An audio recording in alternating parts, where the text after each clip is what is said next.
Suara motor terdengar. Oke. Iya Bu, habising di sini Bu. Ya sudah, yang penting kamu simak ya. Kalau ada mau bertanya silahkan ya. Iya. Ya kita mulai. Bismillahirrahmanirrahim. Assalamualaikum warahmatullahi wabarakatuh. Waalaikumsalam warahmatullahi wabarakatuh. Rabbi syrah li sadri wa yassir li amri wahlul 'uqdatam min lisani yafqahu qawli. Allahumma inni as'aluka ilman nafi'an wa rizqan thayyiban wa amalan mutaqabbalan. Baik. Jadi untuk mata kuliah struktur dan fisiologi tumbuhan, kali ini kita masuk pada bagian fisiologi tumbuhan ya. Nah, kalau kita bicara fisiologi tumbuhan, kita akan lebih banyak berbicara tentang apa sih yang terjadi, ya, peristiwa apa, proses apa yang terjadi di dalam sel. Nah, makanya saya tanya sama ketua kelas kemarin, apakah kalian sudah belajar tentang organel sel dan fungsinya? Katanya sudah. Nah, untuk fisiologi tumbuhan, ada beberapa sel penting yang akan kita pelajari, peristiwa apa yang terjadi. Ya. Nah, kalau kita bicara fisiologi, kita bicara proses, lebih ilmiahnya itu kita kasih sebut istilah metabolisme. Ya. Jadi proses, kalau Ibu sebut-sebut metabolisme itu artinya proses atau peristiwa ya. Oke. Nah, saya tidak perlu ya, sudah dibahas mungkin di awal. Ya. Butuh kontrak kuliah dulu, Ibu. Oh, di Pak Suharman belum ada kontrak kuliah. Oh. Ya, sama saja. Ada Mita? Oh, Nah, yang akan kita pelajari di sini kita kategorikan dia dalam capaian pembelajaran khusus. Itu kita bicara nanti tentang pengertian dari fisiologi tumbuhan itu. Kemudian sekilas nanti ada refreshing tentang sel, organel sel yang tentunya akan kita banyak bahas nanti di metabolismenya. Dan kemudian kita akan bahas juga hubungan tumbuhan dengan air. Jadi kenapa ini dibahas? Karena penyusun tumbuhan itu 90% adalah air ya. Jadi kita akan bahas nanti bagaimana kaitannya air itu dengan tumbuh-tumbuhan. Lalu kita akan bicara tentang fotosintesis. Nah, ini sudah masuk kepada proses yang terjadi di dalam sel. Ada fotosintesis, kemudian ada respirasi. Kalau kita masih cukup waktu, kita akan bicara juga tentang pengangkutan hasil fotosintesis. Ya, kalau di kelas khusus mata kuliah fisiologi tumbuhan itu akan berbicara lebih jauh tentang nutrisi, hormon dan zat pengatur tumbuh, gerakan pada tumbuhan, pertumbuhan dan perkembangan, sampai pada konsep fisiologi tumbuhan di dalam Al-Quran. Tapi mungkin kita nanti hanya akan tergantung nanti ya, tergantung waktu dan penerimaannya kalian. Lebih mudah diterima, kita bisa lebih banyak yang akan dibahas ya. Oke. Selanjutnya ini beberapa literatur yang bisa dibaca nantilah Ibu sharing ya. Nah, sekarang kita bicara definisi ya. Kalau kita bicara fisiologi itu disusun dari kata physis dan logos ya. Jadi ini bahasa Latin. Ada dua kata di situ yang dirangkai menjadi satu istilah fisiologi. Dari kata physis artinya alam atau natural dan logos artinya ilmu. Jadi fisiologi adalah ilmu yang mempelajari secara natural. Nah, kalau kita bicara fisiologi tumbuhan, berarti dia cabang ilmu ya. Dalam hal ini cabang ilmu biologi yang mempelajari proses metabolisme di dalam tubuh tumbuhan. Nah, dari kata fisis kan artinya alam atau alami ya. Apa yang akan banyak dipelajari di sini adalah kejadian atau proses metabolisme secara alami yang ada di dalam tubuh tumbuhan. Dalam hal ini kita akan lebih fokus pada bagian sel ya. Jadi metabolisme yang terjadi di dalam sel. Nah, untuk laju proses metabolisme itu sendiri akan dipengaruhi oleh faktor-faktor lingkungan mikro di sekitar tumbuhan tersebut dan tentu juga oleh faktor internal dari tanaman itu sendiri ya. Jadi faktor yang mempengaruhi laju metabolisme itu ada dua ya. Jadi bukan cuma lingkungan tapi ada juga faktor tanaman itu sendiri. Kemudian fisiologi tumbuhan juga merupakan ilmu yang mempelajari tentang proses fungsi dan aktivitas tumbuhan dalam menjaga dan mengatur kehidupannya. Ya. Nah, tapi kita akan lebih banyak bicara di dalam sel. Kemudian memahami bagaimana sinar matahari dapat dimanfaatkan oleh tumbuhan sehingga nantinya tumbuhan itu bisa menghasilkan karbohidrat ya. Nah, karbohidrat ini merupakan molekul organik, sementara bahan bakunya adalah bahan anorganik. Apa itu? Ada air, ada karbon dioksida. Nah, ini akan kita bahas nanti di bagian fotosintesis. Ya, jadi bagaimana memanfaatkan tanaman itu memanfaatkan matahari, kemudian bagaimana tanaman itu menyerap air, menyerap karbon dioksida atau CO2, nanti dari bahan baku dan bantuan sinar matahari ada karbohidrat yang bisa dihasilkan tanaman. Yang tentu karbohidrat itu nantinya bisa dijadikan energi bagi tanaman untuk tumbuh dan berkembang ya. Lalu bagaimana tumbuhan membutuhkan air, bagaimana biji bisa berkecambah, mengapa tumbuhan layu seketika ketika dia mengalami kekeringan dan berbagai macam gejala-gejala lainnya.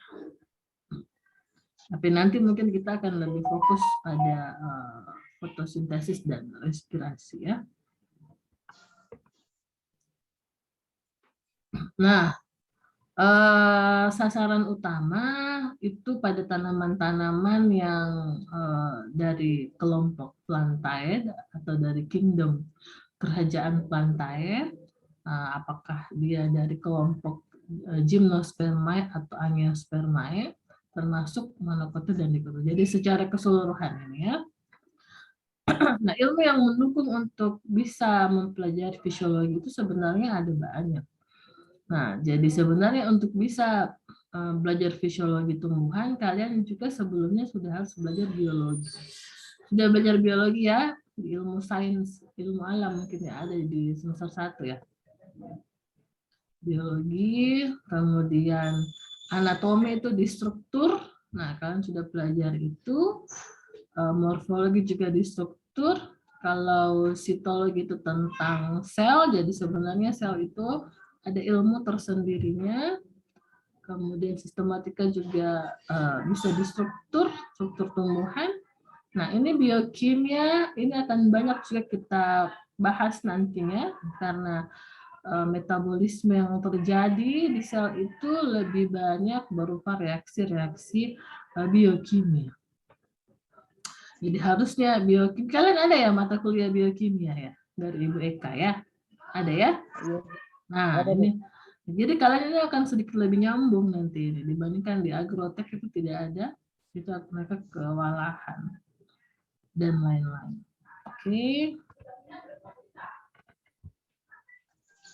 Oke, ini tadi salah satu ilmu pendukung ya. Nah, fisika kimia akan berbicara tentang reaksi, matematika juga akan berbicara laju.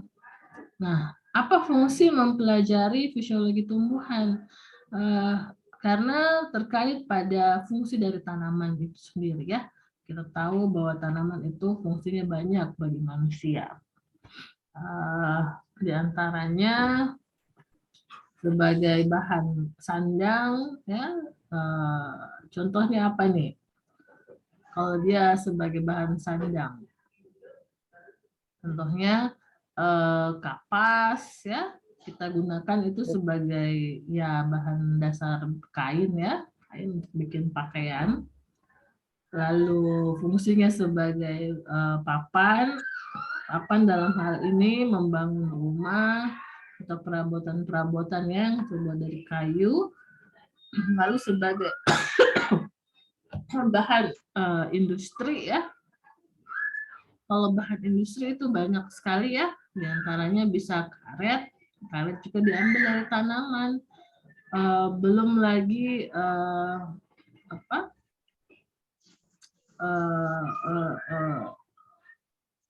masih banyak lah ya bahan-bahan atau produk-produk yang bahan bakunya dari tanaman.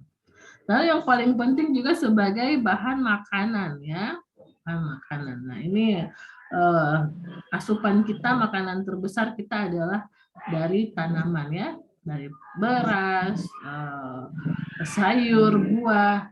Bahkan kalau kita mau makan daging hewan itu, si sapi juga itu dapat makanan dari mana? Dari rumput-rumputan kan, tanaman juga kan.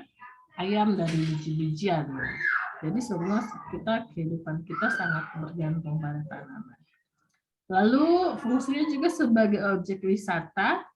Nah, kita banyak sekali sekarang yang agrowisata tuh, yang wisata-wisata yang objeknya adalah kebun atau hutan ya, hutan pinus misalnya, wisata kebun. Nah, itu kan semua bisa dijadikan sebagai objek wisata. Lalu dia tanaman itu berfungsi berperan dalam proses daur hidrologi ya. Jadi ada namanya siklus air. Nah, bagaimana air turun dari langit, turun ke dataran, ke bumi, lalu kembali ke laut, sehingga akhirnya menguap kembali ke awan, ke langit ya. Itu bersiklus. Nah, tanaman itu berperan di situ ya. Tanaman di situ memainkan peranan penting. Lalu dia sebagai paru-paru dunia. Kenapa sebagai paru-paru dunia? Karena tanaman itu nanti bisa menghasilkan oksigen ya, jadi sebagai produk hasil dari metabolismenya. Jadi ada nanti metabolisme yang mana itu akan menghasilkan oksigen. Nah, oksigen itu kan dibutuhkan oleh manusia ya, oleh hewan. Nah, itu O2 itu selain memang tersedia di alam, tapi juga bisa diproduksi oleh tumbuhan ya. Nah, ini tadi sebagai paru-paru dunia, karena ada salah satu metabolisme yang menghasilkan O2. Ya. Itu namanya fotosintesis. Di sini dia menghasilkan O2.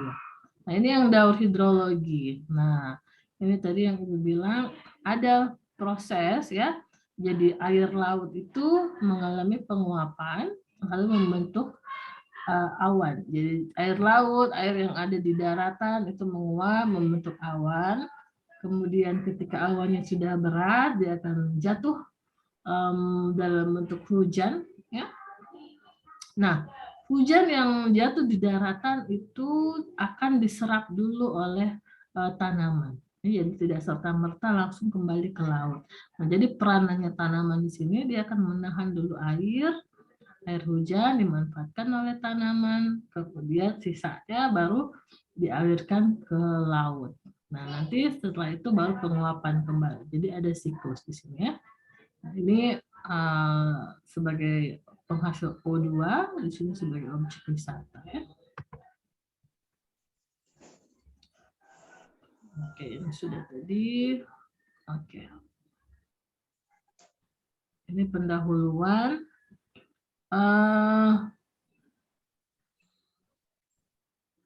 Terus kita bahas sedikit tentang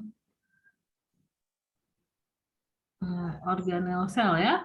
Kita refreshing dulu sedikit tentang organel sel, utamanya yang akan terkait dengan metabolisme yang akan kita bahas. Nah, kelihatan ini? Iya, Bu. Ya, ini sudah full screen kelihatan ya, full screen ya. Iya, Bu. Oke. Nah, bicara sel, organel sel dan fungsinya, kita sudah tahu ya, dia ukurannya sangat kecil, sangat mikroskopis, karena hanya bisa dilihat di bawah mikroskop. Ciri-cirinya sudah diketahui ya, perbedaannya dengan sel hewan ya.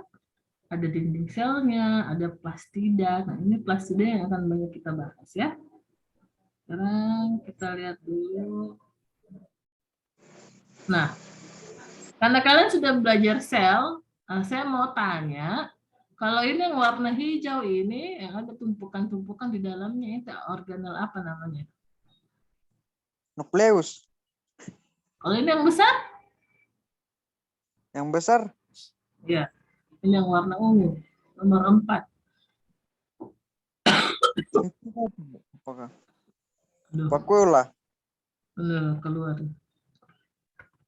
Bisa maju, nggak? Bisa mundur.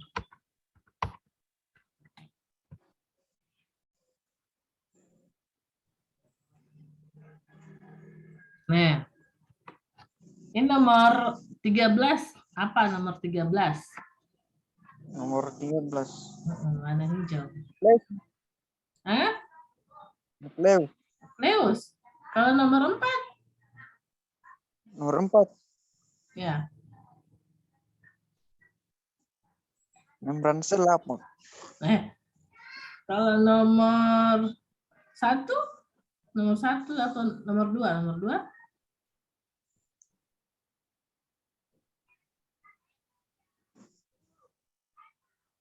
Tahu. Dinding Nah, sel, Bu. nomor 1 dinding sel. Nomor 2?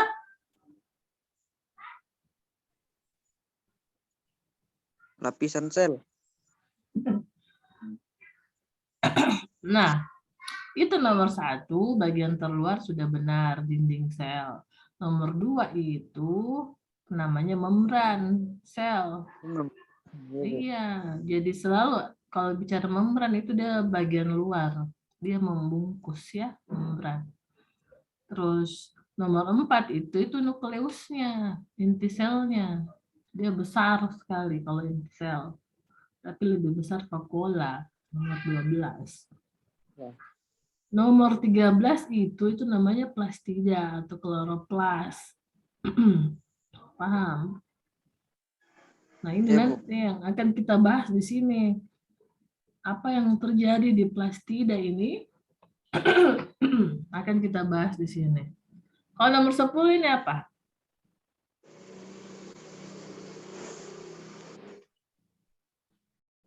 Mitokondria. Ya, nomor 10 ini mitokondria.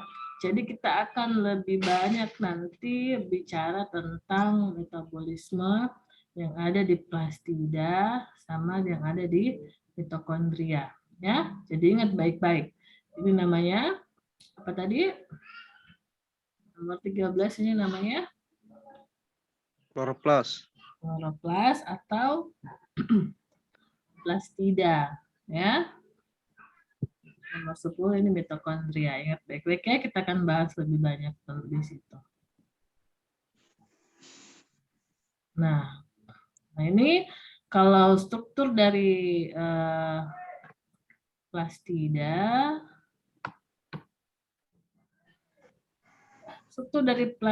itu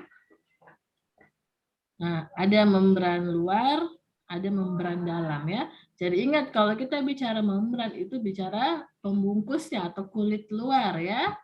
Membran itu kulit pembungkus.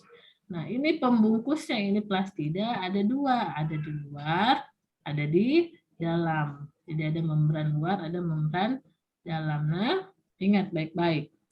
Terus di dalam ini ada yang bundar-bundar tuh. Ada yang bundar-bundar kayak kue itu, kayak kue pancake. Dia bundar-bundar. Satu bundaran itu namanya gerhana. Catat Kina. Satu bundaran namanya gerhana. Kalau dia banyak, artinya dia jamak, itu namanya berubah jadi granum. Ya. Jadi banyak gerhana namanya granum. Nah, tumpukan gerhana ini kita sebut dengan tilakoid. Oke, ingat ya. Ini namanya tilakoid. Satu tumpukan ini namanya tilakoid. Ini perlu dicatat karena nanti fotosintesis itu terjadinya di sini, di tilakoid. Lalu di dalam rongga plastida ini atau kloroplas ini ada cairan di dalamnya ya. Ada cairan yang memenuhi. Dia ada di mana-mana. Dia mengisi semua yang kosong. Cairan itu namanya stroma. Oke. Stroma. Ingat ya. Jadi ada tilakoid, ada stroma. Ya, coba direspon. Ini satu bundaran, ini namanya apa? Gerhana. Gerhana. Kalau dia membentuk tumpukan seperti ini namanya?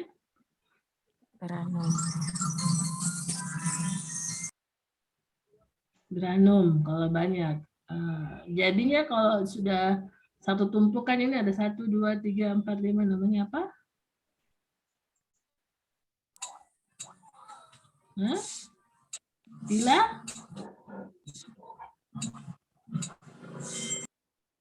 Tilakoid. Ya. Ya. Kalau cairan yang memenuhi rongga dari plastida ini namanya apa?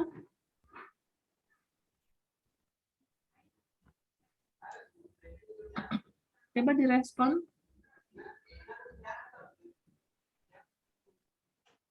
Cairan. Stroma. Ya.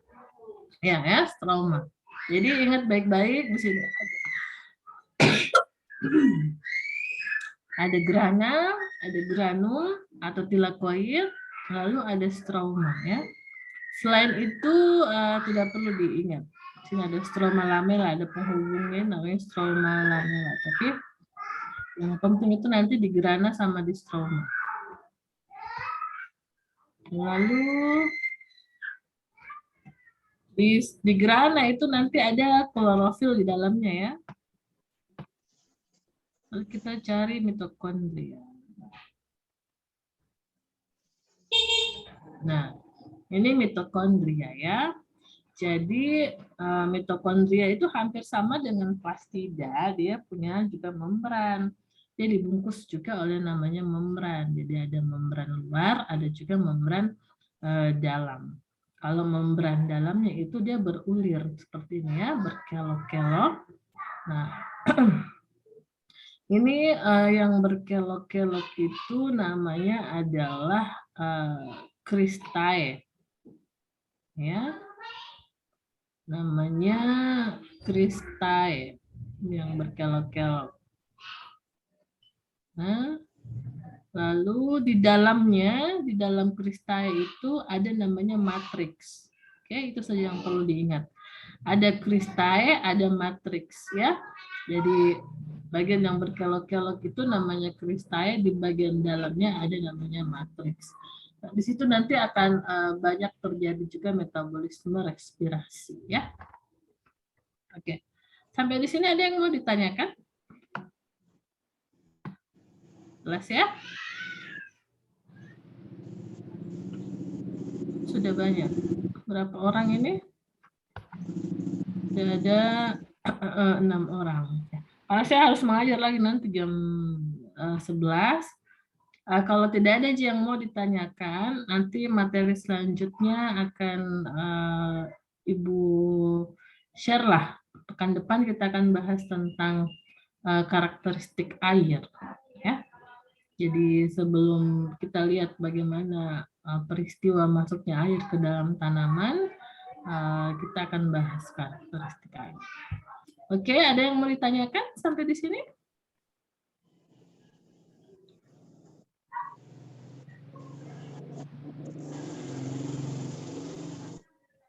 Tidak ada?